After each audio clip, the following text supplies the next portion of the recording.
नमस्कार, स्वागत है आप सभी का हमारे चैनल दिव्य एस्ट्रो में। देखिए, भाद्रपद मास की शुक्ल पक्ष की चतुर्थी को हम सिद्ध विनायक चतुर्थी भी कहते हैं। इस दिन दिया गया दान, चाहे स्नान, उपवास जो होता है वो गणेश जी की कृपा से 100 गुना हो जाता है। लेकिन जैसा कि मैंने आपको अपने पिछले वीडियो में बताया था कि इस दिन चंद्र दर्शन से हमें बचना चाहिए। इस दिन चंद्र दर्शन से आप पर एक झूठा कलंक लग सकता है। इस संदर्भ में एक कथा भी प्रचलित है कि मिथ्या कलंक श्री कृष्ण भगवान पर भी लगा था।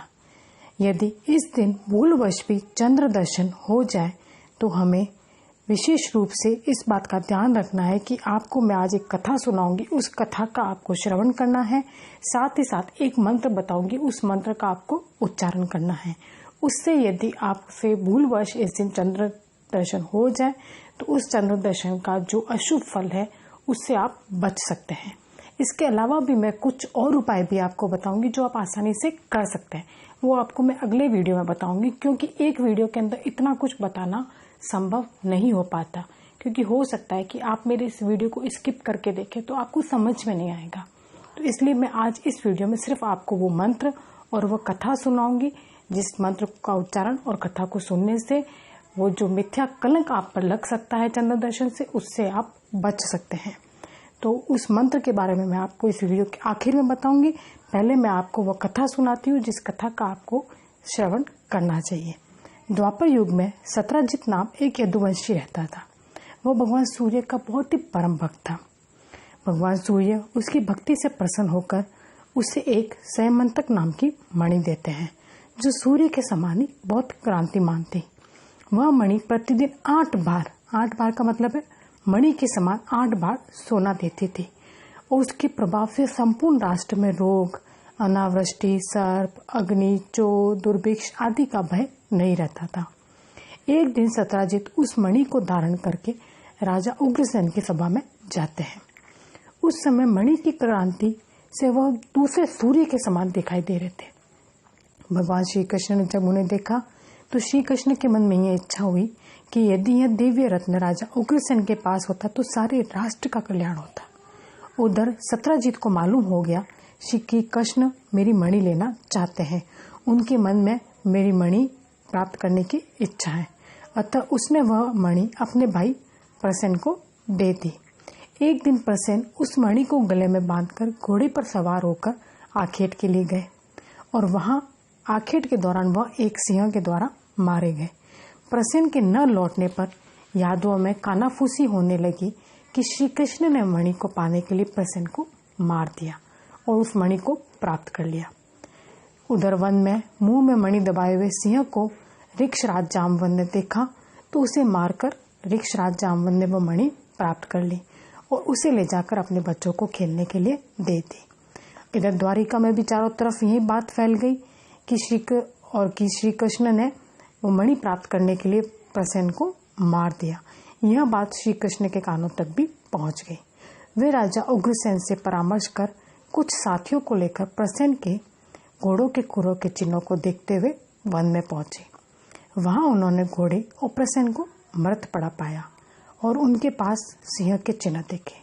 सिंह के चिन्हों का अनुसरण करते हुए वो आगे बढ़े तो उन्होंने देखा कि सिंह भी मृत पड़ा है। यह सोच देख करके वह सोच में पड़ गए कि राजा प्रसेन भी मृत पड़े हैं और सिंह भी मृत पड़ा है। तो जब उन्होंने देखा कि वहां पर ऋक्षराज जामवंत के पैरों के निशान है तो वह उन निशानों का पीछा करते हुए जामवंत की गुफा तक पहुंचे। श्री कृष्ण भगवान ने कहा कि यह तो स्पष्ट हो चुका है कि प्रसेन सेन घोड़े सहित सिंह के द्वारा मारा गया है, परंतु सिंह से भी बलवान कोई है जो इस गुफा में रहता है। मैं इस गुफा में से वह सयमंतक मणि लाने की कोशिश करता हूँ।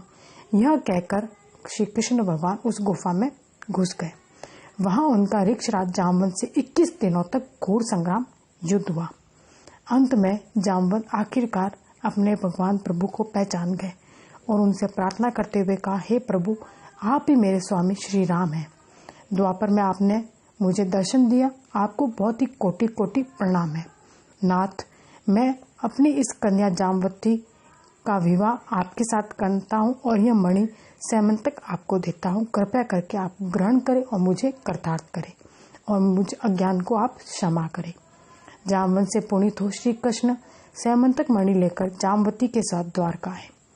कृष्ण के साथ जो यादवगण गए थे वो 12 दिन बाद ही वापस आ गए थे और श्री कृष्ण ने 21 दिन तक गुफा में जामवत के साथ युद्ध किया था।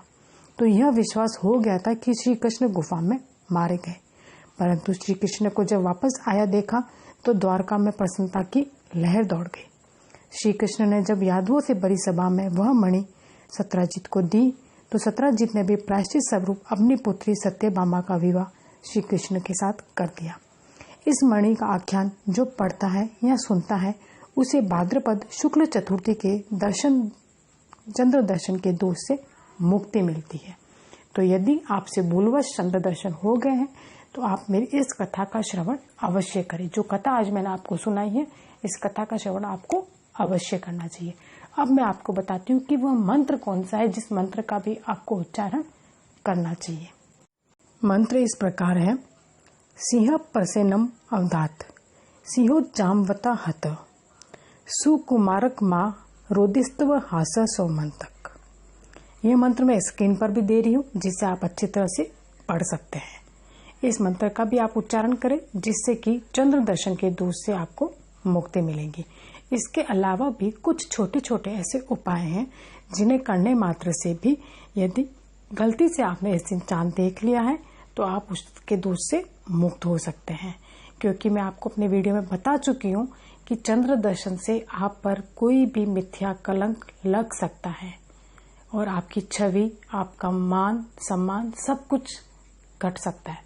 तो इसलिए आप इस दिन सावधानी रखें। पहली बात तो चंद्र दर्शन ना करें और यदि चंद्र दर्शन हो भी जाए तो आप इस कथा को सुने, इस मंत्र को पढ़ें और साथ में कुछ उपाय मैं अपने नेक्स्ट वीडियो में लेकर आऊंगी, वह भी आप कर सकते हैं। तो यदि आपको मेरा आज का वीडियो पसंद आया हो तो आप प्लीज इसे लाइक जरूर करें और साथ ही साथ इसे ज्यादा से ज्यादा शेयर करें ताकि चंद्र दर्शन के दोष से यदि और कोई प्रभावित हुआ है तो वह भी इस कथा को सुनने से इस दोष से मुक्त हो सके। कर भला तो हो भला, इस चीज को आप हमेशा याद रखें। यदि हमारे पास कोई नॉलेज है, हमारे पास कोई चीज है तो हमें उसे आगे बांटना चाहिए। तो यदि आप मेरे चैनल पर पहली बार आए हैं तो आप मेरे चैनल को सब्सक्राइब भी कर लें, साथ ही बेल आइकन को भी प्रेस कर लें क्योंकि मैं अपने इस चैनल पर आपको सटीक और सीधी जानकारी देने की कोशिश करती हूँ। धन्यवाद।